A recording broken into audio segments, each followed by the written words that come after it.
The condo market is changing. Okay, it's not actually that scary. In fact, the numbers are pretty encouraging, all things considered right now. What I want to talk about with you in this video is specifically the downtown condo market, how it started the year, where we're at right now, and where we think prices and sales numbers could go for the rest of the year. Thank you for being back on the channel. My name is Tom Storey. I'm a real estate team leader here in the city of Toronto, and we passed 5,000 subscribers. So thank you so much for being here watching these videos. I really do hope that you find them valuable. And if you like this type of content, if you can like this video, that would be awesome. I would really appreciate that. And if you want to book an appointment with myself or anyone on my team, you can go into the first link in the description, book a buyer consultation, a seller consultation, or just a call to chat about the market. We're going to do a deep dive in today's video, specifically talking about the downtown condo market, because we do sell a lot of downtown condos. We're very active in that space. So I want to share with you what the data is telling me,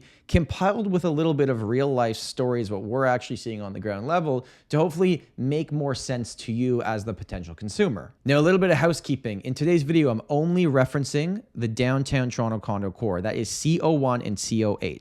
So if we share the screen here, I will show you the difference. So as we scroll in a little bit, CO1 is basically all the way to the water. Okay, it includes all of King West. It's got Queen West. We're going to Kensington Market, Little Italy, Brockton Village, Palmerston. This is only condos in that area. This is the biggest clusters of condos in the entire city.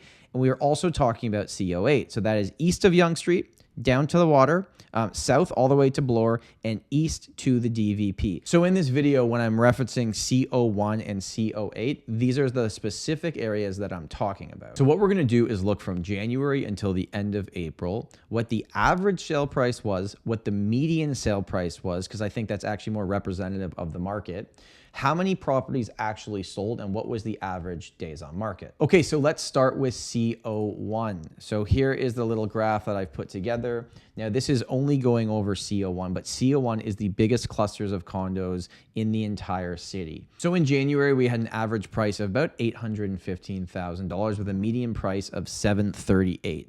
We had 393 sales happen with an average days on market on 22 days. So that was beginning the year as the condo market really started picking up again.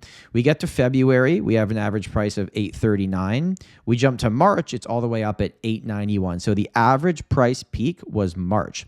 But if you look at median price, they were actually the same. And the reason why I like to focus in on median price is because it takes out the outliers. What it would do is take out those $3 or $4 or $5 million properties that may be sold on the condo market that month. So median is a lot more representative to what is happening. If we look at number of sales, the most amount of sales happened in March. So what we know at this point of the year is that the average price peak was March, but then the median price peak was actually technically February, but we're talking about like $50 difference. So March was the number where we're seeing the average and the peak at the highest. With the rates going up 0.75% from February, obviously that's impacting the entire market, but condos haven't yet been impacted the same way. So now we have to look at April. So if we go back here and take a quick look at April, what April is telling me is that the median price was $760,000. So that is down $20,000 from March and February, but percentage-wise, the median price of condos has not yet changed that much. But sales were down. So total sales were down 29% in CO1 from March till April. Now, prices are down slightly month over month, but again, we're focusing mostly here on the median price because that's the best indication of what the market's actually doing, and that the June 1st rate increase will cool down the market even more. So ideally, if you're a seller in the condo market, you'd like to get your property sold before June 1st. One last thing here is the months of inventory. So we talk about months of inventory all the time, and it's the best indication of how the market is actually moving. Are we in a seller's market, a balanced market, or a buyer's market? Anything under the number 3 is fundamentally a seller's market. Right now, the months of inventory for CO1 condos is 1.7. That might sound very good, and it is. That's still a strong seller's market price-wise, but we were under 1 month in January, February, and a lot of March. So our inventory has actually almost doubled here.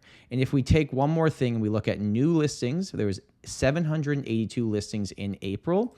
So we're seeing more inventory come to the market. And when there's 1.7 months of inventory, what it basically means is that 1 out of every almost 2 properties is selling every 30 days. So 1 out of every 2 condos is actually selling, where just a month ago, it was almost like 80 to 90% of condos were selling in that first 30 days. So overall, as of right now, CO1 condos are holding pretty strong. Our team sold a whole lot of condos in that area, even since the last rate hike. And the good properties priced correctly are still selling, but not everything is selling. So let's go back to the screen here and take a look at what's happening with CO8 condo prices. So if we take a look at CO8 prices, in January, the average price was about $764,000. And by the way, this is St. Lawrence Market, Corktown, King Street East, all those areas that are east of Yonge Street down to the water, basically east to the DVP and north to Bloor Street, okay? Now, if we get to February, we got to $807,000 average price, $866 in March, and $856 in April. So the overall average price didn't change that much from March till April, but it did go down a little bit. But from January, we are still up a good amount. If we then look at median price, because I really do believe that's the most important, we started the year at $713,000, got up to $751, then $762, and now we're at $747. So the actual median price hasn't changed that much. If you look at the days on market, that stat on the end, DOM, 21 days on market to start the year with 200 sales, averaging it out. Then we had 14, then 10, and now we're back to 12. Now, just like CO1, where we talked about the months of inventory there being 1.7, but it was under 1 for most of the year, CO8, our months of inventory, is actually 2.3. Now, anything under 3 is still a seller's market, but when I see inventory levels go over 2, typically properties that are listed low at marketing prices holding offer dates no longer work, because the buyers have more options and they're not willing to play that game anymore. So number of sales is also interesting. Total sales were down from March till April, 43%. That is a big, big drop off. Now, prices, median price was only down like $15,000. Even average price was only down like $10,000. So prices are holding so far, but there was also 423 new listings in April at the same time that only 160 properties sold in April. So if I had to guess, I actually think the CO8 condo market is heading to more of potentially a balanced out market if we hit over that 3 months of inventory. But it's going to take some time to see if that actually happens. I'd like to know, after watching this and looking at these numbers, where do you think the condo market goes from here? Because I still believe very strongly, and I've said it in my videos, that this year, 2022, will be the year of the condo.